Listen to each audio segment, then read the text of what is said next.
Setiap negara punya bab kelam dalam sejarahnya, luka yang coba dilupakan, tapi menolak untuk sembuh. Bagaimana jika luka itu kembali dalam wujud teror yang memakan korban? Hari ini, kita akan menyelami salah satu film horor paling ambisius dari Indonesia tahun ini, The Hall, 309 Days to the Bloodiest Tragedy. Disutradarai oleh Hanung Bramantyo, film ini bukanlah horor biasa yang menjual jumpscare murahan. Ini adalah sebuah thriller misteri dengan latar sejarah yang sangat sensitif, tragedi ke-1965.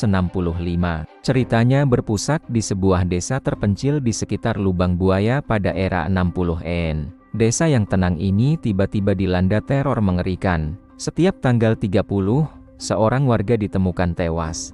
Korbannya tidak mati biasa, selalu ada lubang misterius di tubuh mereka, seolah dicungkil oleh sesuatu yang bukan manusia. Dan di wajah mereka, tertinggal sebuah pesan simbolik yang aneh. Seorang polisi lokal yang skeptis mulai menyelidiki kasus ini. Awalnya ia mengira ini adalah perbuatan pembunuh berantai. Tapi semakin dalam ia menggali, semakin ia sadar bahwa ini bukan sekadar pembunuhan. Ini adalah ritual. Sebuah gema dari tragedi masa lalu yang menuntut balas.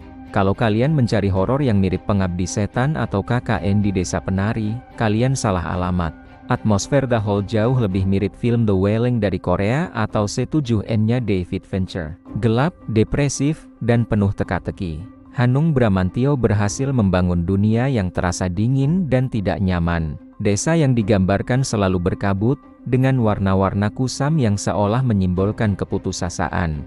Ketegangannya tidak dibangun dari penampakan hantu yang tiba-tiba, melainkan dari misteri yang berlapis. Setiap petunjuk baru justru membuka pertanyaan yang lebih besar.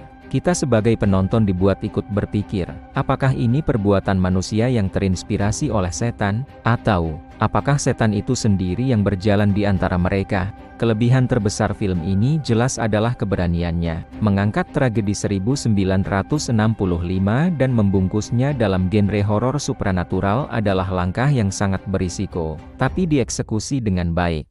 Ini terasa segar di tengah gempuran horor urban legend. Misterinya juga dibangun dengan sangat solid. Simbol-simbol, pesan-pesan aneh, dan koneksi ke sejarah membuat kita terus menebak-nebak hingga akhir.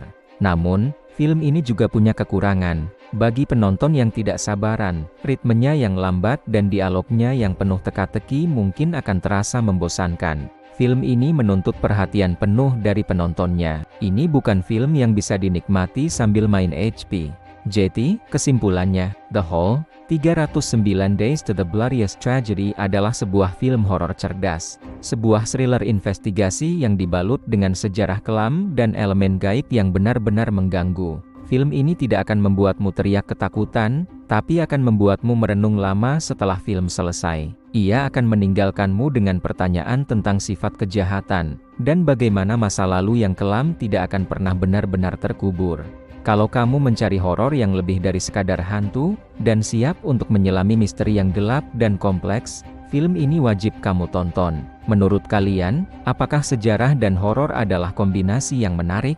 Tulis pendapat kalian di kolom komentar di bawah. Jangan lupa like, subscribe, dan sampai jumpa di review film selanjutnya.